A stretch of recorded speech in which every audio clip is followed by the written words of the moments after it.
compromise. உங்க சைடுலயும் எங்க சைடுலயும். It's a GT promise. GT Holidays, South India's #1 travel brand. ரகங்கள் பலவிதம், ஒவ்வொன்றும் உலகத்தரம். தமிழக உற்பத்தியில் உங்கள் அனுஜ் ஸ்டைல்ஸ். குறைந்த விலை, நிறைந்த தரம். தங்கள் தேவைகள் அனைத்தும் ஒரே இடத்தில். ஜெயச்சந்திரன். அதாவது சிபிஐ விசாரணை அப்படிங்கிறது வந்து யார் கேட்டாங்க அப்படின்னு கேட்டால் தாவேகா தரப்புல தான் போய் சிபிஐ விசாரணை கேட்டாங்க. ஆனால் ஊடகவியல் என்ன சொல்கிறாங்க, ஊடகத்தாரெல்லாம் சிபிஐ சம்மன் போட்டுருச்சு, விஜய் இனிமே வெளியில் வர மாட்டார், விஜய்க்கு அகேன்ஸ்டாக போகும். Vijay is a complaint. State government வந்து யாருக்கிட்ட இருக்கு? ஆளுங்கட்சிக்கிட்ட. ஆளுங்கட்சி சொல்கிறபடி தான் எஃப்ஐஆர் போடுவாங்க. அல்லது ஆளுங்கட்சியுடைய கடமை வந்து 41 பேர் கூட்ட நெரிசலில் இறந்து போனால் அதுக்கு முதல் தகவல் அறிக்கை பதிவு செய்து தான் ஆக வேண்டும். இப்படி ஒரு முதல் தகவல் அறிக்கை பதிவு செய்கிற பொழுது யாருக்கு எதிராக அப்படின்னா, அங்கே குடித்த தண்ணி என்னங்க, குடித்த தண்ணியில் ஏதாவது மாறுபாடு இருந்ததா, குடித்த தண்ணியில் ஏதாவது மாறுபாடு இருந்ததா, இல்லை அனைவருமே வந்து மூச்சு திணறலில் தான் இறந்துருக்காங்களா? தேர்தல் பரப்புரைக்காக ஒரு பாட்டு பாடினேன். அந்த சமயத்தில் வந்து அங்க வந்து செருப்பை கொண்டு வீசியது யார்? பவர் கட் ஆச்சு. அதன் காரணமாச்சா? பவர் கட்டு, அந்த குழியில விழுந்தது, செருப்பு வீசப்பட்டது, இதெல்லாம் வந்து இயற்கையா செயற்கையா? அதாவது டெல்லியில் நடந்துட்டு இருக்கிற இந்த சிபிஐ விசாரணை அப்படிங்கிறது வந்து அங்க என்ன சொன்னாங்க அப்படின்னா, விஜய் கிட்ட உங்களுக்கு வந்து பிரிண்டட் கொஸ்டின்ஸே கொடுக்குறோம். ஓகே, பிரிண்டட் கொஸ்டின்ஸ் நான் கொடுக்குறோம். சிபிஐ வந்து செந்தில் பாலாஜி அவர்களையும் விசாரிப்பாங்கன்ற மாதிரிலாம் சொல்றாங்க. உண்மையாலும் கூட அந்த பாடலுக்கு பிறகுதான் அந்த கமோஷன். பாடலுக்கு பிறகுதான் கமோஷன். அந்த பாடல் பாடுறோன்னு கமோஷன் ஆரம்பிக்குது. ஜனநாயகன் படத்துக்கு சென்சார் சர்டிபிகேட் கொடுக்கல, இந்த மாதிரி விஷயங்கள்லாம் பிஜேபி தான் பண்றாங்க. கூட்டணிக்காக வந்து விஜய் வந்து அழுத்தம் கொடுக்குறாங்கன்ற மாதிரி எல்லாம் சொல்லிட்டாங்க. இவங்க யாரும் போய் புஷி ஆனந்த் அப்பாயின்மெண்ட் கேட்டு பேச்சுவார்த்தையை தொடங்க முடியல. ஆதவர்ஜுனாகிட்ட அப்பாயின்மெண்ட் கேட்டு பேச்சுவார்த்தையை தொடங்க முடியல. அப்படி எங்க தான் போய் சொல்லி அவங்க கூட்டணிக்கு அழைப்பார்கள்? அதனால டெல்லி வர வச்சிருக்காங்க. சார் வணக்கம். சார் வணக்கம் வெங்கடேஷ். சார், தாவேகா தலைவர் விஜய் அவர்கள் பார்த்தீங்கன்னா சிபிஐ விசாரணைக்காக டெல்லியில் ஆஜராகி இருக்கார். சார், இந்த சிபிஐ விசாரணை எப்படி இருக்குன்றதை பற்றி சொல்லுங்கள் சார். அதாவது சிபிஐ விசாரணை அப்படிங்கிறது வந்து யார் கேட்டாங்க அப்படின்னு கேட்டால் தாவேகா தரப்பில் தான் போய் சிபிஐ விசாரணை கேட்டாங்க. ஆனால் ஊடகவியல் என்ன சொல்கிறாங்க, ஊடகத்தாரெல்லாம் சிபிஐ சம்மன் போட்டுருச்சு, விஜய் இனிமே வெளியில் வர மாட்டார், விஜய்க்கு அகேன்ஸ்டாக போகும். Vijay is a complaint. Okay, அந்த கேஸில் சுப்ரீம் கோர்ட்டில் போடப்பட்ட வழக்கில் ஆதவர்ஜுனா, விஜய் போன்றவர்கள் இவங்க வந்து கம்ப்ளைண்ட் சைடில் வர்றாங்க. ஸோ அவங்களுடைய வேண்டுகோளுக்கு இணங்க தான் வந்து சுப்ரீம் கோர்ட் ஆஃப் இந்தியா ஏன் அந்த அவசியம் ஏற்பட்டுச்சு அப்படிங்கிறத பார்த்தோம்னா, உயர்நீதிமன்றத்தில் இந்த வழக்கு வந்து தினேஷ் போன்றவர்கள்லாம் வந்து வழக்குகளை தொடுத்து பேசும்போது ஒரே ஒரு குரல் எப்படின்னா, விஜய்க்கு தலைமை பண்பு இல்லை அப்படிங்கிற மாதிரி பேசப்பட்டுச்சு. அப்போ இது வந்து விசாரணை ஒரு பக்கமாக போகுமோ அப்படிங்கிற மாதிரி ஒரு சிந்தனை. ஏன்னா அதை பேசினது நீதிபதி அவர்கள் தான் பேசுகிறாங்க. இல்லை, நீங்கள் அதான் கொஞ்சம் உயர்மட்டத்தை பற்றி சற்று குறிப்பிடாமல் இருந்தால் நீங்களே சொல்லிட்டீங்க. ஒரு உயர்நீதிமன்ற நீதிபதியே வந்து விஜய்க்கு தலைமை பண்பு இல்லை அப்படின்னு சொல்கிறாங்க. கேஸுக்கு அப்பாற்பட்டு இன்றைக்கி வந்து அன்றைக்கி கரூரில் 27 ஆகஸ்ட் 27, 2020. ஆமாம் சார், 2025 செப்டம்பர் 27 அன்று மாலை அங்கே வந்து விஜயுடைய பரப்புரை கூட்டத்தில் ஒரு தள்ளுமுள்ளு நடந்தது. அதில் வந்து 10 பேர், அதாவது 10,000 பேர் வருவாங்கன்னு சொன்ன இடத்துல 25,000 பேர் வந்தாங்க. சரி, 10,000 பேர் வர்றதுக்காக நாங்கள் அனுமதி கேட்டோம். 25,000 பேரை வந்து விஜய் வர சொல்ல. விஜய் வர்றாரு அப்படிங்கிறத அனௌன்ஸ் பண்ணாங்க. விஜயை பார்க்க வருகிற கூட்டம் வந்து அவ்வளோ பேர் வந்துட்டாங்க. ஏன்னா விஜய் வந்து முதல் முறையாக கரூருக்கு போகல, அதுக்கு முன்னாடி நிறைய மாவட்டங்கள், அதுக்கு முன்னாடி 6 கூட்டங்களை நடத்தி முடிச்சிட்டாரு. இந்த 6 கூட்டத்துங்களையுமே என்ன அரசு இயந்திரம் என்ன சொல்லுது அப்படின்னா, என்ன செய்யுது அப்படின்னா, விஜய்க்கு பெருங்கூட்டம் வருகிறது அப்படிங்கிறத வந்து சொல்ல மறுக்கிறது. அரசு இயந்திரத்திட்ட சொல்ல மறுக்கிறது. இப்போ இன்டெலிஜென்ஸ் டிபார்ட்மெண்ட்டு வந்து, டிட்டாச்மெண்ட்டு, சிஐடி, லோக்கல் போலீஸு, இத்தனை ஏஜென்சியுமே இல்லைங்க அங்கே வந்து பல லட்சம் பேர் கூடுறாங்க, 2 லட்சம் பேர் வந்துட்டாங்க, 3 லட்சம் பேர் வந்துட்டாங்க அப்படிலாம் சொல்ல கூச்சப்பட்டு, சார் ஒரு 10,000 பேர் இருக்குது சார், ஒரு 20,000 பேர் இருக்குது சார், அவ்வளோ கூட்டம் இல்லையா அப்படின்னு கேட்டால், இல்லை சார் அதெல்லாம் இல்லை சார் அப்படின்னு பேசிஃபை பண்ணுறதுக்காக சிலர் பேசுகிற பேச்சுகளின் அடிப்படையில் இந்த மாதிரியான ஒரு நிகழ்வு நடந்துச்சு. இப்போ பார்த்து 10,000 பேருக்கு 25,000 பேர். இப்போ இந்த வழக்கில் என்ன நடந்துச்சு அப்படின்னா வந்து கரூர் ஆய்வாளர் திரு மணிவண்ணன் அவர்கள் இதில் வந்து முதல் தகவல் அறிக்கை பதிவு பண்ணும்போது என்ன செய்கிறாருன்னா, அங்கே வந்து க்ரௌடு வந்து ஓவர் க்ரௌட் ஆயிடுச்சு, நீங்கள் அந்த கூட்டத்துக்குள்ளே போனால் இங்கே ஸ்டாம்பேடு நடக்கும் அப்படின்னு நான் வந்து கூட்ட ஏற்பாளர்கிட்ட சொல்லிட்டேன் அப்படிங்கிறார். யார்கிட்ட சொன்னேன் அப்படின்னு கேட்டிங்கன்னா, திரு மதியழகன், திரு புசி ஆனந்த், சிடி நிர்மல்குமார் மற்றும் சிலர் அவங்க வந்தாங்க. இவங்க 3 பேர்கிட்டையும் நான் வந்து ஸ்ட்ரெயிட்டாகவே சொல்லிட்டோம். முன்னாடியே வந்து கரூர் வேலுசாமிபுரத்துக்குள்ளே அந்த கூட்டத்துக்குள்ளே நீங்கள் உள்ளே போனீங்கன்னா, உங்கள் விஐபியை உள்ளே கூட்டிகிட்டு போனீங்கன்னா மரத்தில் ஏறுவார்கள், ஓட்டின் மீது குதிப்பார்கள், என்னங்க எல்லாம் தாவுவார்கள், அதன் மேலே வந்து ஸ்டாம்பேடு நடக்கும், அதனால போகாதீங்க அப்படின்னு நாங்கள் வந்து சொல்லிட்டோம். எங்கள் உத்தரவு மீறி உள்ளே போனதுனால தான் இந்த மாதிரியான ஒரு நிகழ்வு நடந்துச்சு அப்படின்னு என்ன செய்கிறாங்க. அவங்க என்ன செய்கிறாங்க, எஃப்ஐஆரில் வந்து செக்ஷன் 105 என்னங்க, punishment for culpable homicide not amounting murder, section 105 அப்படி ஒன்று. Section 110 attempt to commit culpable homicide, section 110. Section 125B அப்படின்னா act endangering life or personal safety of others, அது வந்து 125B பிஎன்எஸ் ஆக்ட். அப்புறம் section 223 damage to public property. இந்த 4 செக்ஷன்லையுமே வந்து அவர்கள் குற்றவாளி அப்படிங்கிற மாதிரி எஃப்ஐஆர் பதிவு பண்ணப்பட்டுச்சு. அப்போ விஜய் தரப்புல இருந்து நாங்கள் குற்றவாளி தான் அப்படின்னு ஏற்றுக்கொள்ள முடியாது. ஏன்னா ஸ்டேட் கவர்மெண்ட் வந்து எஃப்ஐஆர் போட்டுருச்சு. என்னங்க 885 ஸ்டேட் கவர்மெண்ட் போட்ட கிரைம் நம்பர் 885 படி இவங்க தான் குற்றவாளி. இப்போ மதியழகனும் புசி ஆனந்தும் நிர்மல்குமாரும் மற்றும் பொறுப்பாளர்கிட்ட நாங்கள் சொல்லிட்டோம். அவங்க கூட்டிகிட்டு போனதால நடந்துச்சதுனால அவங்க வந்து குற்றவாளியாக இருக்க வேண்டிய அவசியம் இருக்கிறதுனால அவங்க வேறு வழியே இல்லை, சிபிஐக்கு போய் அதுக்கு மேலே இருக்கிற விசாரணை அதிகாரம். ஏன்னா ஸ்டேட் கவர்மெண்ட் வந்து யார்கிட்ட இருக்குது, ஆளுங்கட்சிக்கிட்ட இருக்குது. ஆளுங்கட்சி சொல்கிறபடி தான் எஃப்ஐஆர் போடுவாங்க. அல்லது ஆளுங்கட்சியுடைய கடமை வந்து 41 பேர் கூட்ட நெரிசலில் இறந்து போனால் அதுக்கு முதல் தகவல் அறிக்கை பதிவு செய்து தான் ஆக வேண்டும். கண்டிப்பாக பதிவு செய்து தான் ஆக வேண்டும். அப்படி ஒரு முதல் தகவல் அறிக்கை பதிவு செய்கிற பொழுது யாருக்கு எதிராக அப்படின்னா, இவங்க வந்து கட்சிக்காரர்கள், அதாவது தாவேக்காவுக்கு எதிராக ஆளுங்கட்சி அரசாங்கம் போட்ட எஃப்ஐஆர் அப்படிங்கிற மாதிரி தான் அதை திங்க் பண்ண வேண்டிய அவசியம் வந்துருச்சு. இப்போ இவங்க டிஃபெண்ட் பண்ணுறதுக்கு உயர்நீதிமன்றத்துக்கு போய் சொல்லிடலாம். இங்கேயே வந்து உயர்நீதிமன்றத்தினுடைய உத்தரவின் பேரில் நேர்மையான அரசு அதிகாரி ஒரு ஸ்பெஷல் டீம் போட்டு அஸ்ராகார் தலைமையிலே ஒரு விசாரணையை பண்ணிடலாம் அப்படின்னு சொன்ன போதும், அஸ்ராகாருக்கு யாருடைய தலைமையில் இயங்குறாரு அப்படின்னு கேட்டால் இங்கே இருக்கிற உள்துறை பொறுப்பு தமிழக முதல்வருடைய ஆணையின் கீழ் தான் அவர் இயங்குறாரு. அப்போ அருணா ஜெகதீசன் அவங்க தலைமையில் எஸ்ஐடி ஃபார்ம். ஆமாம், அருணா ஜெகதீசனே வந்து ஏற்கனவே வந்து திராவிட முன்னேற்ற கழகத்துடைய குடும்பத்திற்கு வேண்டியவர், பல முறை பரிசு பொருட்களை அவரிடமே நேரடியாக பெற்றிருக்கிறார் போன்ற தரவுகள் எல்லாம் வந்து சொல்லப்படுகிறது. அப்போ அருணா ஜெகதீசன் வந்து இவர்களால் ஆளுங்கட்சி அருணா ஜெகதீசன் அவர்கள் ஆளுங்கட்சியை சேர்ந்தவர்களால் நியமிக்கப்படுகிற காரணத்தினால் அவங்களும் வந்து ஒரு நபர் கமிஷன் விசாரணைங்கிறது வந்து ஒரு ரெக்கமெண்டேஷன் தான் கொடுக்க முடியும். ஸோ இந்த எஃப்ஐஆரை பொறுத்த வரைக்கும் இந்த எஃப்ஐஆரை மாற்றி ஒரு எஃப்ஐஆர் போடணும், மறு விசாரணை அல்லது மேல் விசாரணையை தொடங்கணும் அப்படின்னா அதுக்கு வந்து இந்த விசாரணை ஆணையத்துக்கு மேலே ஒரு விசாரணை ஆணையம் வேண்டும். அப்படி வேண்டுங்கிற போது மத்திய அரசுக்கு போகிறாங்க. மத்திய அரசு உச்சநீதிமன்றத்தினுடைய உத்தரவின் பேர்லையும் அவங்களுடைய ஓய்வு பெற்ற ஒரு உச்சநீதிமன்றத்தினுடைய நீதிபதியுடைய பிரிவில் 15 நாளைக்கு ஒரு தடவை எங்கிட்ட ரிப்போர்ட் கொடுக்கணும்.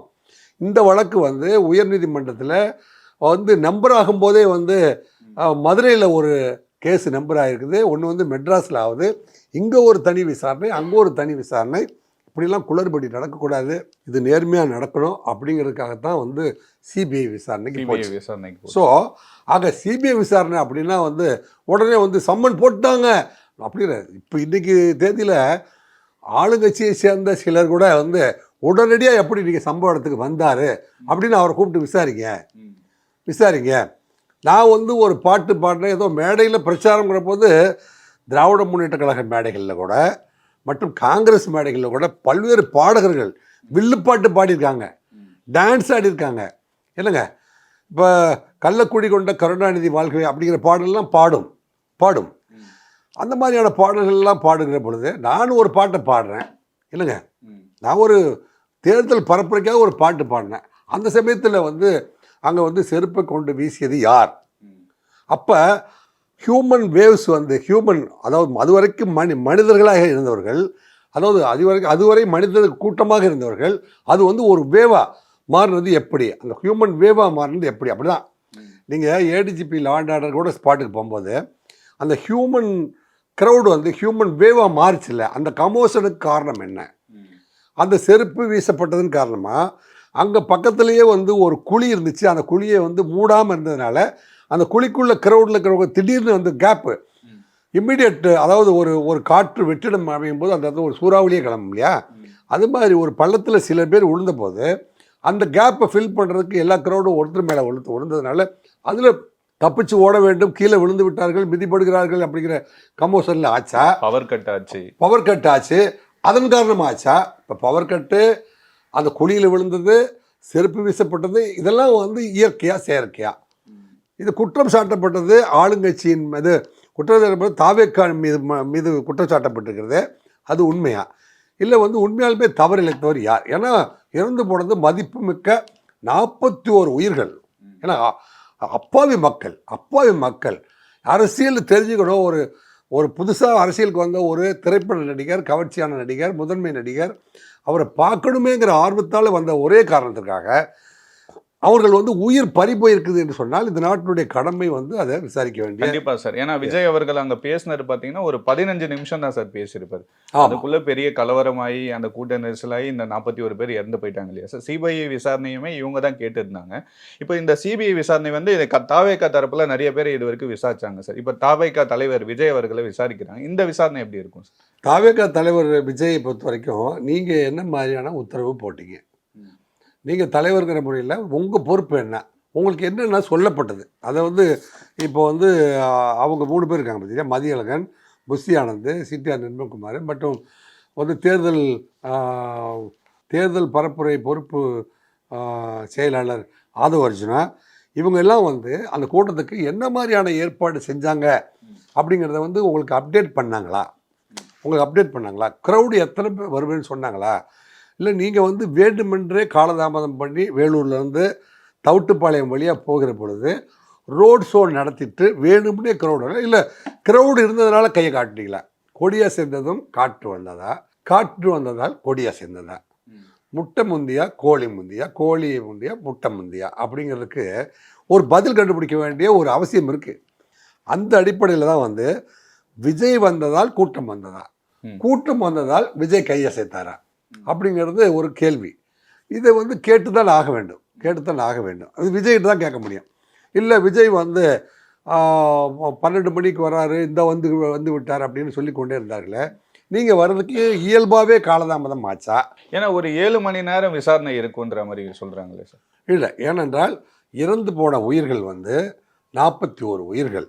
அதில் வந்து எப்படி போஸ்ட்மார்ட்டம் பண்ணப்பட்டது, உடனடியாக லோ கம்யூனிஸ்ட் எப்படி வந்தார், சிஎம்ஏ வந்து சப்பாட்டுக்கு வந்தார், பல்வேறு அமைச்சர்கள் போனாங்க, இதெல்லாம் உள்ளடக்கியது தான் இந்த விசாரணை. இதில் வந்து தலைவர் அதாவது தாவேக்கா கட்சியுடைய தலைவர் அப்படிங்கிற முறையில் இவர் வந்து இது பொதுமக்கள் பாதுகாப்பு கருதி நீங்கள் என்னென்னலாம் வந்து இன்ஸ்ட்ரக்ஷன் கொடுத்துருந்தீங்க அதை உங்கள் கட்சிக்காரர்கள் வந்து ஃபாலோ பண்ணிகிட்டு இருந்தாங்க. இப்போ அவரை பொறுத்த வரைக்கும் க்ரௌடு வந்து நல்ல க்ரௌடு இருக்குங்க, எல்லாரும் உங்களை பார்க்க ஆர்வமாக இருக்காங்க. அதாவது டெல்லியில் நடந்துட்டு இருக்கிற இந்த சிபிஐ விசாரணை அப்படிங்கிறது வந்து டெல்லியில் லோதி ரோடில் இருக்கிற சிபிஐ அலுவலகத்தினுடைய முதல் மாடியில் காலையில் விசாரணை தொடங்கினாங்க. அதன் பிறகு தமிழ்நாட்டை சேர்ந்த ஆஃபீஸர்ஸையும் வர வச்சு அந்த சம்பவத்தில் யாரெல்லாம் பாதுகாப்பில் இருந்தாங்களோ அந்த அதிகாரிகளையும் வந்து வர வச்சு, டிஜிபி வந்திருக்காரு, ஐஜி வந்து, ஆமாம், அவங்களெல்லாம் அந்த காவல்துறை அதிகாரிகள், அந்த காவல்துறை பந்தோபஸ்துக்கு பொறுப்பாக இருந்த அதிகாரிகள்லாம் வந்து நீங்கள் என்ன ஏற்பாடு பண்ணிட்டு இருந்தீங்க, அது இவருக்கு அப்டேட் பண்ணப்பட்டதா அப்படிங்கிறது வந்து கிராஸ் கொஸ்டின் கேட்டு விஜய் அவர்கள்கிட்டையும் காவல்துறைகிட்டையும். அதனால் இவரை வந்து காலையில் வந்து விசாரணைக்கு அழைச்ச போது 10 மணிக்கு வந்து முதல் மாடிக்கு அழைச்சிட்டு போனாங்க. அங்கே பேசிகிட்டு இருந்தாங்க. அங்கே என்ன சொன்னாங்க அப்படின்னா, விஜய்கிட்ட உங்களுக்கு வந்து பிரிண்டட் கொஸ்டின்ஸே கொடுக்குறோம். ஓகே, பிரிண்டட் கொஸ்டின்ஸ் நான் கொடுக்குறோம். ஏன்னா இப்போ வந்து இந்த வழக்கு பற்றி நீண்ட நெடிய விசாரணை, சம்பவ இடத்துக்கு போயிருக்காங்க, அந்த பஸ்ஸை கொண்டு வந்து வச்சுருக்காங்க, எத்தனை மணிக்கு நடந்துச்சு, எப்படி போஸ்ட்மார்ட்டம், எல்லா விசாரணையும் கடந்த ஓரிரு மாதங்கள் நடத்துனதுக்கப்புறம் இவங்க வந்து கொஸ்டினர் ரெடி பண்ணிட்டாங்க. அந்த கொஸ்டினர் வந்து இந்த கொஸ்டினர் தான் கேட்க போகிறோம். ஒரு 60 கேள்விகள் கேட்க போகிறோம். அந்த கேள்விகளுக்கு நீங்கள் வந்து எழுத்து மூலமாகவே பதில் கொடுக்கலாம். அப்போ நீங்கள் வந்து அதாவது கான்ஸ்டியூஷன் என்ன சொல்லியிருக்குன்னா, தனக்கு எதிராகவே ஒரு சாட்சியம் அளிப்பதற்கு யாரையும் கட்டாயப்படுத்தக்கூடாது. அப்படிதான் கான்ஸ்டியூஷனில் இருக்கிற ரைட்ஸ். இதில் பேச்சுவாக்கில் வந்து வாய் தவறி வேறு ஏதாவது சட்ட விதிமுறைகளுக்கு உட்படாமல் சில பதில்களை வந்துவிடக்கூடாது அப்படிங்கிறதுக்காக அவருடைய லாயரை கன்சல்ட் பண்ணிட்டு அந்த பதிலை சொல்வதற்கான வாய்ப்பும் அவருக்கு வழங்கப்பட்டிருக்கிறது. லாயர்ஸு கூட இருக்காங்க. இதில் வந்து ஒரு அசிஸ்டன்ட் கமிஷனர், அதாவது இதனுடைய காவல்துறையுடைய இயக்குனர் பார்த்திங்கன்னா பிரகாஷ் சூத் அப்படிங்கிற சிபிஐ டைரக்டர். ஓகே, அவருக்கு கீழே வந்து ஒரு அடிஷ்னல் டிஜிபி இருக்கார், ஏடிஜிபி லெவல் ஆஃபீஸரு கூடவே இருக்கிறாரு. அவருடைய நேரடி சூப்பர்வைசரில் ஒரு assistant commissioner, 2 inspector, 2 sub inspectors இவங்கெல்லாம் இருக்காங்க. இவங்க சொல்கிறத அங்கேயே வந்து தட்டச்சு செய்து அப்படியே ஃபைல் பண்ணுறதுக்கு ஆட்கள் இருக்காங்க. ஸோ இவ்வளோ வசதிகளோட கம்ஃபர்டபுளாக உட்கார வச்சு விஜய்க்கு வந்து ஒரு விசாரணை நடக்குது. இது வீடியோ ரெக்கார்ட் பண்ணுவாங்க. இது வந்து மாற்றி பேசக்கூடாது, அல்லது நான் இப்படி சொல்லலையே அப்படின்னு பின்னாடி வந்து யாரும் சொல்லிட முடியாது. இவர்கள் சொன்னது இப்போ ஏன்னா இப்போ நியாயமான விசாரணை அப்படின்னு சொன்னால் இது நியாயமான விசாரணையாக எனக்கு கருதப்படுது. ஆக நியாயமான ஒரு விசாரணை நடக்கிற காரணத்தினால இது வந்து உண்மையாகவே வந்து வேண்டுமென்றே யாராவது தவறிழைத்திருந்தால் இந்த பார்த்திங்கன்னா crowd control and mass gathering management என்னங்க க்ரௌட் கண்ட்ரோல், அதாவது comprehensive guidelines on crowd control and mass gathering management அப்படின்ட்டு ஒரு வழிகாட்டு. இப்போ இந்த 2025 ஜனவரியிலேயே வந்து இது அமலுக்கு வந்துருச்சு. அமலுக்கு வந்திருக்க போது இந்த கைட்லைன் படி 10,000 பேருக்கு 500 பேர் தான் அப்படின்னா ரூட்டில் போட பந்தோபஸ்தும் சேர்த்து 500 பேரா, இல்லை அவர் கூட்டின க்ரௌடில் மட்டும் இருந்தவங்க 20லேருந்து 30 பேர் தான் இருந்தாங்கன்னு சொல்கிறாங்களே. அப்போ அங்கே 25,000 பேர் கூடுறதுக்கு அங்கே 20-30 காவல்துறை மட்டும் அந்த ஏரியாவில் போட்டுதான் போதுமா? இந்த பந்தோபஸ்து ஸ்கீம் இருக்குது பார்த்தீங்களா, கரூருடைய எல்கை ஆரம்பத்திலேருந்து இது வரைக்குமே போட்டது 500 பேர் தானா, அல்லது வேலுச்சாமிபுரத்தில் அந்த முனியப்பசாமி கோயில்ட்டு வேலுச்சாமிபுரத்தில் எத்தனை போலீஸ் இருந்தாங்க, அந்த போலீஸ் பந்தோபஸ்து வந்து இருந்த க்ரௌடை மேனேஜ் பண்ணுறதுக்கு போதுமானதாக இருந்ததா இல்லையா? ஏன்னா ஒரு ஸ்டேட்டுடைய கடமை இந்த மாதிரி கேள்விகள்லாம் வந்து காவல்துறைகிட்ட. ஆமாம், இது காவல்துறையிட்ட கேட்பாங்க. இப்போ இவர் வந்து நீங்கள் போகிற பொழுது எத்தனை காவல்துறையும் இருந்தாங்க. இப்போ அவரை பொறுத்த வரைக்கும் விஜய் மேடையில் ஏறும்போது முதல்ல அந்த காவல்துறை சேர்ந்தவர்களுக்கு நன்றின்னு சொன்னார். இப்போ மணிவண்ணனுடைய எஃப்ஐஆர் சொல்லுது, நான் வந்து அந்த பக்கம் போக வேண்டான்னு சொல்லிட்டேன், மீறி போனதுனால விபத்து நடந்துச்சுன்னு எஃப்ஐஆர் பதிவு பண்ணியிருக்காங்க. விஜய் மேடையில் ஏறினோடனே அவர் சொன்ன முதல் வார்த்தை, முதல்ல வந்து அந்த காவல்துறை சேர்ந்த நண்பர்களுக்கு எனது மனமார்ந்த நன்றியை தெரிவித்தேன். அந்த இடத்துல இருந்து இந்த மேடைக்கு நான் வந்து சேருவதற்கு நீங்கள் இல்லைன்னா நான் வந்து மேடையில் பேசியிருக்க முடியாது, எனவே காவல்துறைக்கு நன்றின்னு சொல்லி தான் அவர் ஆரம்பிச்சிருக்காரு. ஆகவே கூட்டம் வந்து அவர் பேச்ச ஆரம்பிக்கிற வரைக்குமே வந்து அது வந்து சுமூகமான முறையில் தான் போயிருக்குது. க்ரௌடு இருந்துச்சு, போலீஸ் குறைவாக இருந்துச்சு அல்லது அதிகமாக இருந்துச்சு, க்ரௌடு குறைவாக இருந்துச்சு அதிகமாக, ஆனால் கூட்டம் சுமூகமாக போயிட்டுருக்குது. விஜய் மேடையில் ஏறி நன்றி சொல்லி ஆரம்பிச்சிட்டாரு. அது வரைக்கும் கூட்டம் கேட்டுது. நடுவில் சிலர் மயக்கம் போட்டு விடும்போது க்ரௌடில் சிலர் மயக்கம், ஆனால் முதல்ல 11 பேருன்னு இருந்தது, அப்புறம் 18, அப்புறம் 24, அப்புறம் எண்ணிக்கை கூட்டிக்கொண்டே போட்டு ஒவ்வொருத்தராக தூக்கிட்டு ஓடும் பொழுது ஸோ அத்தனை பேருமே வந்து இயற்கையாகவே நெரிசல் இல்லை. ஒரே நேரத்தில் தமிழக வரலாற்றிலே முதல் முறையாக ஒரு கூட்ட நெரிசலில் ஓரிருவர் இறந்து போகிறத நம்ம பார்த்துருக்கோம், கேள்விப்பட்டிருக்கோம். வரிசையாக வந்து 41 பேர் அப்படிங்கிறதா இது எப்படி? இது வந்து இயற்கையானதா செயற்கையானதா? சிபிஐ தரப்புல இருந்து இந்த வாகனம் ஓட்டி அந்த டிரைவரையுமே டெல்லிக்கு வர சொல்லியிருக்காங்களாமே சார். அதுக்கப்புறம் போஸ்ட்மார்ட்டம் பண்ண டாக்டர்ஸையும் விசாரிப்பாங்கன்ற மாதிரி. ஆமாம், போஸ்ட்மார்ட்டம் பண்ண டாக்டர்ஸ்க்கு வந்து அங்கே குடித்த தண்ணியில் ஏதாவது மாறுபாடு இருந்ததா,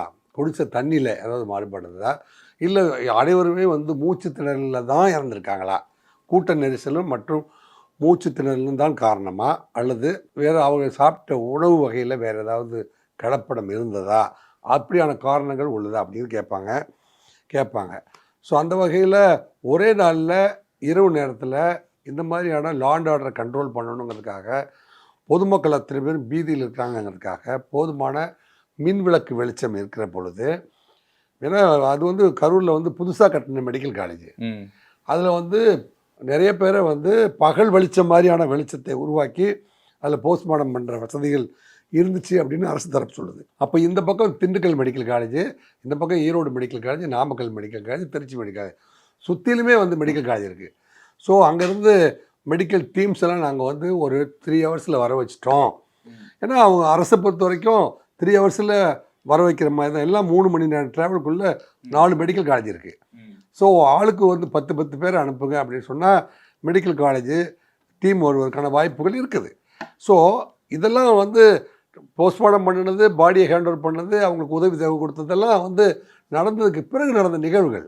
ஆனால் நடப்பதற்கான உண்மை காரணம் என்ன, அப்படி உண்மை காரணத்தை வந்து நிரூபிக்கவில்லை என்றால் ஏற்கனவே வந்து யார் மீது குற்றம் சாட்டப்பட்டதோ அவர்கள் தான் வந்து பொறுப்பாளி ஆக வேண்டிய அவசியம் இருக்கிறது. சார் சிபிஐ வந்து செந்தில் பாலாஜி அவர்களையும் விசாரிப்பாங்கன்ற மாதிரிலாம் சொல்கிறாங்களே சார். இல்லை, இப்போ சமீபத்தில் இப்போ நம்ம கிடைச்ச 11-12 மணிக்கு நம்ம கிடைச்ச தகவல் படி விஜய் தரப்பு வழக்கறிஞர்கள் வந்து நாங்கள் வந்து செந்தில் பாலாஜியையும் வந்து சம்மன் போட்டு வரவழைத்து சில கேள்விகளை கேட்க வேண்டும் என்று அவங்க வந்து சிபிஐ முன்னாடி வந்து அவங்க ரெக்வஸ்ட் பண்ணியிருக்காங்க.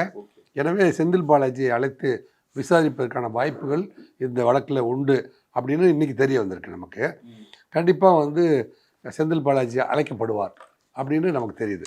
ஏன்னா இந்த கேஸில் அவரை தான் மேஜராக அவரை பற்றி தான் நிறைய பேசினாங்க சார். செந்தில் பாலாஜி காரணமாக இருப்பார், ஒரு லோக்கல் மினிஸ்டர் அப்படிங்கிறது மூலியமாக. இல்லை இந்த டாஸ்மாக் ஊழல் சம்பந்தமாக ஒரு பாட்டை வந்து விஜய் பாடியதன் காரணமாக ஏற்பட்ட எதிர் வினையின் அடிப்படையில் தான் இந்த நிகழ்வு நடந்து முடிஞ்சது அப்படின்னு பலரால் வந்து ஊடகத்தில் பேசப்பட்டிருக்குது, பலரால் சொல்லப்படுது. உண்மையாலும் கூட அந்த பாடலுக்கு பிறகுதான் அந்த கமோஷன். ஆமாம், பாடலுக்கு பிறகுதான் கமோஷன். அந்த பாடல் பாடுனோடனே கமோஷன் ஆரம்பிக்குது. அந்த பாட்டுக்கும் அந்த கமோஷனுக்கும் தொடர்பு இருக்குமானால் அந்த கமோஷனை ஏற்படுத்தியவர்களுக்கும் செந்தில் பாலாஜிக்கும் தொடர்பு இருக்கிறதா இல்லையா அப்படிங்கிறத கண்டுபிடிக்க வேண்டியது சிபிஐடைய பொறுப்பு இல்லையா? அதனால் சிபிஐ வந்து சம்மன் போட தயாராக இருக்கிறார்கள்னு கேள்விப்படுறோம். அநேகமாக நாளைக்கு நியூஸ் பேப்பரில் அவருக்கு சம்மன் அனுப்பப்பட்டது என்றைக்கு அவர் ஆஜராக சொல்லியிருக்காங்க. அவர் ஆஜராகும் போது இந்த பொறுப்பாளர்கள் அத்தனை பேரும் ஆஜராகி மறுபடியும் நேரடியாக வந்து கிராஸ் கொஸ்டின்ஸ் கேட்டு விசாரிப்பார்கள் என்று கூட கருதுகிறோம். விஜய் அவர்களே 2 நாள் விசாரிப்பாங்கன்ற மாதிரி சொல்கிறாங்களே. இல்லை, இந்த வழக்குமா அது அரிதிலும் அரிதான வழக்கு. ஏன்னா 41 பேர் கூட்ட நெரிசல் இறந்தார்கள். யாருடைய பரப்புரை அப்படின்னு, யாருடைய பரப்புரை? விஜய் அவர்களுடைய பரப்புரை. ஸோ விஜய் வீட்டு கல்யாணத்தில், விஜய் வீட்டு நிகழ்ச்சியில், விஜயுடைய அரசியல் கூட்டத்தில் நடந்த நிகழ்ச்சிங்கிறதுனால விஜயை வந்து டீட்டெயில்டாக விசாரிக்க வேண்டிய பொறுப்பும் கூட இருக்குது. ஏன்னா அப்புறம் வந்து சம்பவ இடத்தை விட்டு ஏன் போனீங்க அப்படின்னா, சம்பவ இடத்துல இப்படி நடந்ததுக்கப்புறம் அவங்கள காப்பாற்றுவதோ அல்லது அவங்களுக்கு ஃபஸ்ட் எய்டு கொடுப்பதோ விஜயுடைய பொறுப்பு அல்ல. அங்கே இருக்கிற காவல்துறை அதிகாரிகள் மற்றும் மாவட்ட நிர்வாகம் மற்றும் அங்கே இருக்கிற மெடிக்கல் டீம் இவங்கெல்லாம் சேர்ந்து உடனடியாக வேக்கப் ஆகிட்டாங்களே ஒழிய, விஜய் வந்து அங்கே இருந்தால் வந்து கமோஷன் அதிகமாகிடும், கூட்ட நெரிசல் உங்களை பார்க்கறதுக்கு வந்து அல்லது உங்களை பாதுகாக்கிறேன்னு சில பேர் வந்து மீண்டும் அசம்பாவிதத்தை உருவாக்கணும்னு என்னுடைய செக்யூரிட்டி ஆஃபீஸர்ஸ் சொன்னதுனால என்னுடைய செக்யூரிட்டி ஆஃபீஸர்ஸ்லாம் வந்து அட்வைஸ் பண்ணி அரசாங்கத்தில் வந்து அவர் அங்கே இருக்க வேண்டாம்னு சொல்லுங்கள், அவருக்கு ஏதாவது ஆயிடும்னு எனக்கு தகவல் கிடைச்சதுனால தான் அந்த இடத்தை விட்டு நான் போயிருந்தேன்னு அவர் சொல்கிறாரு. அது எப்படி ஓடி போனார் அப்படின்னு சில பேர் இன்னமும் அதை பற்றி பேசிகிட்டு இருக்காங்க. இல்லை, அந்த கூட்டத்தில் வந்து விஜய் வந்து தொடர்ந்து மருத்துவமனைக்கு போயிருந்தா, மருத்துவமனைக்கு எத்தனை போலீஸ் பந்தோபஸ்து இருக்கும்? ஏற்கனவே டயர்டான போலீஸ் 500 போலீஸ் காலையிலேருந்து சாயந்தரம் வரைக்கும் பந்தோபஸ்து இருந்தாங்க. இப்போது ஒரு ஸ்கீம் போட்டு விஜயை சுற்றி ஒரு 200 போலீஸ் நிற்கணும். அவங்க மக்களுக்கு பாதுகாப்பு கொடுப்பாங்களா? விஜய் மக்களுக்கு பாதுகாப்பு கொடுக்குறதா, அழுதுட்டு இருக்கிறவங்களுக்கு பாதுகாப்பு கொடுக்குறதா, பாடியை வாங்குறதுக்கு வந்துட்டு இருக்கிற டாக்டரை கொண்டு போய் பாடி கிட்ட சேர்க்கறதுக்கு, மற்றும் ஃபஸ்ட் எய்டு மற்றும் ட்ரீட்மெண்ட் கொடுக்குறவங்க 100 பேர் ஹாஸ்பிட்டலில் அனுமதி ஆரம்பித்து அதை மீண்டும் வந்து உயிர் பிரியாமல் வந்து பாதுகாக்கப்பட்டவர்கள் எத்தனை பேர்? ஸோ மீண்டும் இன்னும் மேலும் சில உயிர்கள் வந்து பறிபோகாமல் காப்பதற்கான முதலுதவி சிகிச்சையெல்லாம் நடந்தது பார்த்தீங்களா? அதில் கவனம் செலுத்த வேண்டிய நேரத்தில் விஜய் அங்கே இருந்திருந்து மருத்துவமனைக்கும் அல்லது கரூருக்கும் அதாவது லோக்கல் டொபாகிராஃபி தெரியாத ஒரு ஏரியாக்குள்ளே விஜய் வந்து காரை இங்கேயும் அங்கேயும் திருப்பிட்டு சாதாரணமாக வந்து இருக்க முடியாது. அவர் அன்னைக்கு பண்ணது சரிதானே சார்? அப்போ அவர் அந்த இடத்துல அவருக்கு வந்து சேஃபாக வந்து கரூரோ அல்லது கரூரில் எங்கே இருந்தாலும் சார் இந்த மாதிரி ஆகிப்போச்சுன்னு பார்க்க வந்துடுவாங்க, நீங்கள் அங்கே ஏரியாவில் இருக்க வேண்டாம் அப்படின்னு ஒரு செக்யூரிட்டி. அன்னைக்கு பொறுத்த வரைக்கும் அவர் வந்து கம்ப்ளீட் ஸ்ட்ரக் ஆகிட்டதுனால செக்யூரிட்டி அட்வைசர்ஸ் அடுத்த இப்போ ஒன்று சொந்த புத்தி இருக்கணும், இல்லை சொல் புத்தியாவது கேட்கணும். சொந்தமாக வந்து ஸ்ட்ரக் ஆகிட்டதுனால சொல்கிறவங்க அட்வைசர்ஸ் யார் சொல்கிறாங்களோ அதை கேட்டு தான் ஆகணும். தாவேகா தரப்புல இருந்து வீடியோ ஆதாரங்கள்லாம் சிபிஐ கிட்ட கொடுத்துருக்கதா ஒரு தகவல் சொல்கிறாங்களே சார். ஏனென்றால் நீங்கள் சொல்கிறது கிட்டத்தட்ட சரியாக தான் இருக்கும்னு நான் கருதுகிறேன். ஏன்னா அவங்க வந்து ஏற்கனவே 6 ட்ரோன்கள் வந்து தாவேகா சார்பில் வந்து பறக்கப்பட்டுருக்குது. அது இல்லாமல் ஆதவ் அர்ஜுனாவுடைய குரூப்பில் வந்து 2 ட்ரோன்களை வந்து அவர் தனியாக, ஏன்னா அவர் தேர்தல் பரப்புரை மேலாளர் அப்படிங்கிற அடிப்படையில் நான் இதுக்கு பொறுப்பானவர் அப்படிங்கிறதுக்காக அவரும் வந்து அதை கவர் பண்ணி அவர் தனியாக ரெக்கார்ட் பண்ணியிருக்காரு. அது முக்கியமான ஆதாரங்கள்லாம் அவங்க கிட்ட இருக்க வாய்ப்பு. அதனால வந்து கமோஷன் கிரியேட் ஆகும்போது எந்த ஏரியாவில் கிரியேட் ஆச்சு, யாரெல்லாம் இருந்தார்கள், நீங்கள் அதுக்கு பிறகு பார்த்தீங்கன்னா ஒரு ஆம்புலன்ஸ்குள்ளே 4 பேர் தாவேக்கா தலைப்பாய தாவேக்கா துண்டுகளை அணிந்து கொண்டு நாட்டியம் ஆடிக்கொண்டே போன ஒரு வீடியோ நீங்கள் பார்த்தீங்களா? ஆமாம் சார். அவங்க யார்? இல்லை, விஜய் அவர்களே கேட்டார், என்னப்பா நம்ம கொடி போட்டு ஆம்புலன்ஸ் போகுது. நம்ம கொடி போட்ட ஆம்புலன்ஸு ஒரு ஆம்புலன்ஸ் அங்கே போகுது. அந்த ஆம்புலன்ஸை வந்து பின்னாடி இருக்கிற சில இளைஞர்கள் வந்து வீடியோ எடுத்து காட்டுகிற பொழுது அங்கே ஒரு குரூப் வந்து டான்ஸ் ஆடிக்கிட்டே வந்து ஆம்புலன்ஸ்குள்ளே போயிட்டுருக்காங்க. அப்போ நாங்கள் நினைத்ததை நடத்தி முடித்து விட்டோம் என்கின்ற ஆனந்த கூத்தாடி கொண்டு ஒரு கூட்டம் அங்கேருந்து போயிருக்குது. அந்த கூட்டம் யார் அப்படிங்கிறத வந்து கண்டுபிடிக்க வேண்டியது இந்திய அரசாங்கம். ஏற்கனவே பார்த்திங்கன்னா தமிழ்நாட்டில் நீங்கள் வந்து ஜெயக்குமார் அப்படிங்கிற காங்கிரஸ்காரருடைய மரணம், நீங்கள் நேருடைய தம்பி திரு ராமஜெயம் அவர்களுடைய மரணம், இப்படியே நீங்கள் பார்த்தீங்கன்னா நவீன் அவருடைய மரணம், இதிலெல்லாம் பார்த்திங்கன்னா நவீன் மற்றும் ஆஜர்படுத்தப்பட்ட குற்றவாளிகள் என்னங்க கொலை செய்கிறவன் யாரோ இருக்கிறான். தமிழ்நாட்டில் மிக நீண்ட காலமாக நம்ம கூட வந்து அரசுக்கு திருப்பி சொல்லிட்டு இருக்குது என்னென்னா, ஆட்டு விற்கிறவன் யாரோ என்னங்க ஆடுகிறவன் யாரோ, ஆடுகிறவன் மட்டும்தான் வந்து விசாரணைக்கு உட்படுத்தப்படுகிறார்கள், ஆட்டு விற்கிறவர்கள் வந்து விசாரணைக்கு உட்படுத்தப்படுவது இல்லை. அதே மாதிரி இந்த கேஸை வந்து எலெக்ஷனுக்கு முன்னாடியே தீர்ப்பு வழங்கிடுவாங்கன்ற மாதிரி எல்லாம் சொல்கிறாங்களே சார். இல்லை, இப்போ வந்து கிட்டத்தட்ட 27 ஆகஸ்ட் 27 இல்லை செப்டம்பர் 27 நடந்துச்சு. அக்டோபர், நவம்பர், டிசம்பர், இப்போ அதில் ஒரு 3 மாதங்கள், இப்போ ஜனவரி ஆயிடுச்சு. ஸோ ஒரு வழக்கை கிட்டத்தட்ட 6 மாதத்துக்குள்ளே விசாரித்து முடிப்பதான் சரி. அப்போ நமக்கு வந்து ஏப்ரலில் தான் வந்து தேர்தல் வருகிற காரணத்தினால அதுக்கு முன்னாடி வந்து இந்த விசாரணை அறிக்கை சமர்ப்பிப்பது தான் சரி. ஏனென்றால் இப்போ இந்த கட்சியில் இந்த தேர்தல் பரப்புகளில் கூட இவர் தான் 41 பேரை கொண்ட காரணம் அப்படின்னு இவர்களை பற்றியும் அவர்களை பற்றியும் பரப்புரை செய்வதற்கான வாய்ப்புகள்லாம் நிறைய இருக்குது. ஏன்னா ஊடகங்கள் பேசிட்டு தான் இருக்குது. அது முன்னாடி உண்மையிலேயே வந்து குற்றம் செய்தவர் யார் அப்படிங்கிறத இந்த நாட்டு மக்களுக்கு சொல்ல வேண்டிய கடமையும் பொறுப்பும் உச்சநீதிமன்றத்துக்கு இருக்குது. ஸோ உச்சநீதிமன்றத்தை பொறுத்தவரை இந்த வழக்கில் நியாயமாக வந்து சிபிஐ அதிகாரிகளை நியமித்து ஒரு டிஜிபி, ஏடிஜிபி லெவல் அதிகாரிகளை நேரடி மேற்பார்வையில் விசாரணையை மேற்கொண்டு 15 நாளைக்கு ஒரு தடவை சுப்ரீம் கோர்ட்டில் சப்மிட் பண்ணுறதுனால இதுக்கு ஒரு நியாயமான தீர்ப்பு கண்டிப்பாக மக்களுக்கு வந்து சேரும் அப்படின்னு நான் நினைக்கிறேன். சார், இப்போ பார்த்தீங்கன்னா இன்னொரு விஷயமும் எல்லாருமே பேசுகிறாங்க சார். பிஜேபி தான் வந்து சிபிஐ விசாரணை வந்து அழுத்தம் கொடுக்குறாங்க, விஜயை வர சொல்லியிருக்காங்க, ஜனநாயகன் படத்துக்கு சென்சார் சர்டிஃபிகேட் கொடுக்கல, இந்த மாதிரி விஷயங்கள்லாம் பிஜேபி தான் பண்ணுறாங்க, கூட்டணிக்காக வந்து விஜய் வந்து அழுத்தம் கொடுக்குறாங்கன்ற மாதிரிலாம் சொல்கிறாங்களே சார். சரி, அதாவது கவனித்த அமித்ஷா வந்து விஜய்க்கு ஒய் பிரிவு பாதுகாப்பு வழங்கப்பட்டது எப்படி? விஜய்க்கு ஒய் பிரிவு பாதுகாப்பு கொடுத்தது வந்து அமித்ஷா அவர்களுடைய நேரடி மேற்பார்வையில் தானே கொடுத்துச்சு. அவர் பாதுகாப்பாக இருக்கணும் அப்படின்னு நினச்ச அவங்க தன் அரசியல் அப்படிங்கிற போது இப்படி ஒய் பிரிவு பாதுகாப்பெல்லாம் வச்சு நீயும் அரசியலுக்கு வரணும்னு நாங்கள் சொன்னோமேப்பா, நீ எங்கள் பக்கம் வந்தா என்ன அப்படின்னு கேட்பதற்கான வாய்ப்புகள் உண்டு. இது அழுத்தம் கொடுக்குறாங்கன்னு அழுத்தம் எப்படி கொடுக்க முடியும்? அவரை வந்து யாரும் அழுத்தவும் முடியாது, நெருக்கவும் முடியாது. எல்லாம் ஒரே டைம்ல நடக்குது இல்லையா சார்? சென்சார் சர்டிபிகேட் கொடுக்கல, உடனே இப்ப பாத்தீங்கன்னா சிபிஐ விசாரணைக்கு கூப்பிட்டுருக்காங்க டெல்லிக்கு, எல்லாம் ஒரே டைம்ல வருது இல்லையா சார்? அதாவது சென்சார் சர்டிஃபிகேட் கொடுக்காததுக்கான காரணம் பார்த்தீங்கன்னா, சென்சாரில் இருக்கிற பெரும்பான்மை மெம்பர்ஸ் வந்து கையெழுத்து போட்டாங்க. ஒருத்தர் மட்டும்தான் போடலை, ஒருத்தர் மட்டும் கையெழுத்து போடலை. அவர் அப்ஜெக்ஷன் சொல்கிறார். இது அவங்களுடைய பெரிவுக்குள்ளே வருது.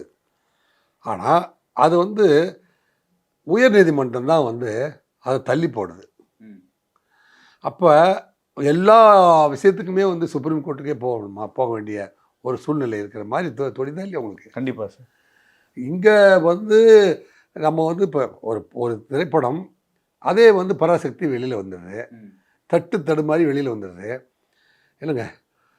இதில் வந்து மத்திய அரசுடைய அரசியல் பொறுத்த வரைக்கும் விஜய் நம்ம கூட்டணிக்கு வந்தால் என்ன? ஏனென்றால் அதிமுகவுக்கு சில தலைவர்கள் கூட விஜய்க்கு பாதுகாப்பு, அவர் எங்ககிட்ட வந்துடுறது சரியாக இருக்கும், விஜய் வந்து எங்கள் கூட வந்தால் நாங்கள் வந்து கண்டிப்பாக வந்து தீய சக்தி திமுகவை நாங்கள் வந்து எப்படியும் தோல்வி அடைய வச்சுட்டு நம்ம வந்து ஆட்சி அமைச்சிடலாம் அப்படின்னு வந்து பாஜக கூட்டணியில் இருக்கிற அத்தனை பேருமே வந்து பேசி கொண்டிருக்கிறார்கள். பாதி தலைவருக்கு மேலே அப்படி தான் விருப்பம் தெரிவிக்கிறார்கள்.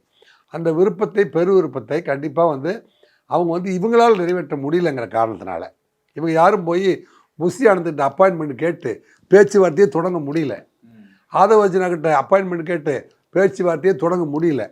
அப்படி எங்கே தான் போய் சொல்லி அவங்க கூட்டணிக்கு அழைப்பார்கள்? அதனால் டெல்லி வேற வச்சுருக்காங்க. இதுதான் இப்போதைக்கு பதில். இப்போ ஆதவ அர்ஜுனாவும் என்னங்க புஷி ஆனந்தும் வந்து கூப்பிட்டு உட்கார வச்சு ஒரு சாத்துக்குடி ஜூஸ் கொடுத்து, ஆமாங்க அரசியல் சூழ்நிலை இப்படி இருக்குது, நாங்கள் வர்றோம் அல்லது வரல அப்படின்னு பதில் சொல்கிறது இல்லை. அவங்க அப்பாயின்மெண்ட்டே கொடுக்கறதில்ல. அதனால வந்து எல்லா அப்ளிகேஷனுமே டெல்லி நோக்கியே போகுது. புரியுதா உங்களுக்கு? ஆக டெல்லியை பொறுத்த வரைக்கும் நீண்ட நெடுங்காலமாக தமிழ்நாட்டில் கால் ஊன்ற முடியல. விஜய்க்கு வர்ற பரப்புரை கூட்டத்துக்கு வர்ற கூட்டத்தை பார்க்குற பொழுது அவருடைய கூட்டம் நம்ம கூட்டத்தோடு ஒருங்கிணைந்தால் கண்டிப்பாக வந்து நம்ம கால் ஊண்டி விடலாம் அப்படின்னு நினைக்கிறதுல அரசியல் காரணத்தில் அப்படின்னு அவங்க அரசியலுக்காக அப்படி நினைக்கிறார்கள். அரசியலுக்காக அவர்கள் அப்படி நினைக்கிறார்கள் என்று நீங்கள் சொன்னால் அது சரிதான். தமிழக மக்கள் அத்தனை பேருமே வந்து கரூர் பரப்புரையில் கரூரில் நடந்த விஜயனுடைய தேர்தல் பரப்புரை கூட்டத்தில் 41 பேர் உயிரிழந்த சம்பவம் எல்லோரையுமே வந்து மனம் பதற வைத்த சூழ்நிலையில் தமிழ்நாட்டில் இருந்த விசாரணை ஆணையங்கள் அத்தனையுமே வந்து சரியான பதிலை சொல்லவில்லை என்று இங்கொன்றும் அங்கொன்றுமாக வந்து பல்வேறு கருத்துகள் வந்து ஒரு கருத்து மோதல்கள் ஏற்பட்ட காரணத்தினால் தாவேகாவுடைய மூத்த தலைவர்களாக கருதப்படுகின்ற புஷி ஆனந்த் மற்றும் ஆதவ அர்ஜுனா போன்றவர்கள் உச்சநீதிமன்றத்தை அணுகி ஒரு பாரபட்சமற்ற ஒரு நீதி விசாரணை தேவை அப்படின்னு கொடுத்த மனுவின் அடிப்படையில் தான் சிபிஐ விசாரணை நடக்குது. இந்த சிபிஐ விசாரணை சரியாக நடக்குதா இல்லையான்னு கேட்டால் நடந்துட்டு இருக்குது, சரியாக தான் நடக்குது. ஏன்னா ஒரு டிஜிபியோட நேர்பார்வையில் ஒரு ஏடிஜிபி, ஒரு ஏசிபி இவங்க எல்லாமே வச்சு அங்கே வந்து டைப் பண்ணி கொஸ்டினர் வந்து கொடுத்து அதுக்கு வந்து கொஸ்டினர் ஆன்சரை இம்மீடியட்டாக ரெக்கார்ட் பண்ணி அதை வந்து நியாயமான முறையில் பதிவு பண்ணுறாங்க ஒரு காவல்துறை அதிகாரி முறையில். அந்த பதிவுகளின் அடிப்படையில் தான் முடிவுகள் எடுக்கப்படும். அப்படிங்கிற போது இப்போ யார் போனாலுமே வந்து அவங்களுக்கு வந்து வழக்குரைஞர்களை கூட வச்சுக்கிட்டு ஆனால் நாங்கள் கேட்குற கேள்விக்கு மட்டும் பதிலை சொல்லுங்கள் என்று கேட்டு இந்த விசாரணை நீண்ட நெடிய நாட்களுக்கு பிறகு நேர்மையான முறையில் சிபிஐயில் நடத்தப்படுகிறது. எனவே பாரபட்சமற்ற ஒரு தீர்ப்பு வரும் அப்படிங்கிறது தான் என்னுடைய கருத்து. அந்த கருத்தை வந்து நம்ம பொறுத்திருந்து பார்ப்போம். அந்த விசாரணை முடிவதற்குள் அவங்க யாரெல்லாம் அரசு தரப்பிலிருந்து சம்மன் போட்டு கூப்பிட்டு விசாரிக்கணும்னு கருத்து தெரிவிக்கிறார்களோ அத்தனை அந்த பாதுகாப்பு அதிகாரிகள் மற்றும் பொறுப்பு அதிகாரிகள் அத்தனை பேருமே வந்து கண்டிப்பாக அழைக்கப்படுவார்கள். ஒரு பாரபட்சமற்ற ஒரு நியாயமான தீர்ப்பு வரும் என்று கருதுகிறோம். பொறுத்திருந்து பார்ப்போம். நன்றி, வணக்கம். ரொம்ப நன்றி சார். நன்றி, வணக்கம். No compromise. உங்க சைடுலயும் எங்க சைடுலயும். It's a GT promise. GT Holidays, South India's #1 travel brand. ரகங்கள் பலவிதம், ஒவ்வொன்றும் உலகத்தரம். தமிழக உற்பத்தியில் உங்கள் அனுஜ் டைல்ஸ். குறைந்த விலை, நிறைந்த தரம். தங்கள் தேவைகள் அனைத்தும் ஒரே இடத்தில். ஜெயச்சந்திரன்.